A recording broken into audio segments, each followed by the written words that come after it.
10,000 টাকা ওষুধের আগে তার লাগবে 12,000 টাকা। তাই তিনি গরিব মানুষের স্বার্থে সারা পশ্চিমবাংলায় সমস্ত ব্লকে টাউনে শান্তিপূর্ণ মিছিল করবার জন্য তিনি আহ্বান জানিয়েছেন। গতকাল শুভেন্দু বাবু কি বললেন, তার মূল কথা কি?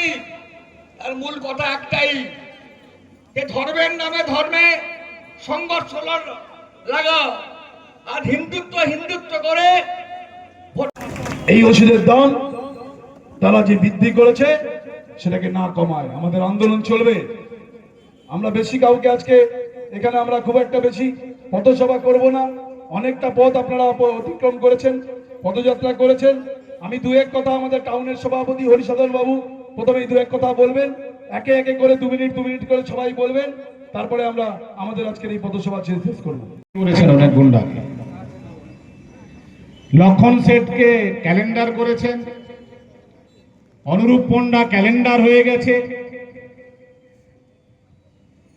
আরে শুভেন্দু অধিকারী, আপনি জেনে রাখুন, আপনি হাফ ক্যালেন্ডার হয়েছেন, আর 2026-এ আপনি ফুল ক্যালেন্ডার হয়ে যাবেন।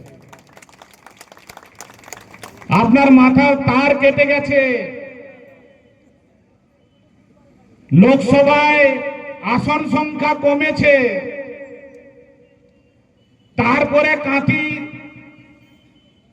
সব থেকে বড় সমবায় ব্যাংক কন্টাই কোঅপারেটিভ ব্যাংক হেরেছে।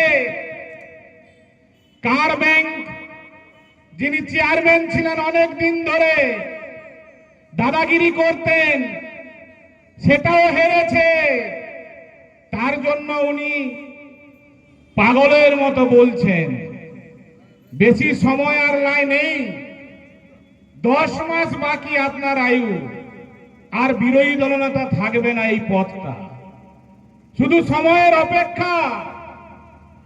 আপনার মুখে কোনো উন্নয়নের কথা নেই, উন্নয়নের কোনো কম্পিটিশন নেই। আপনার বুকে যদি দম থাকে, আপনি গতকালকে এখানে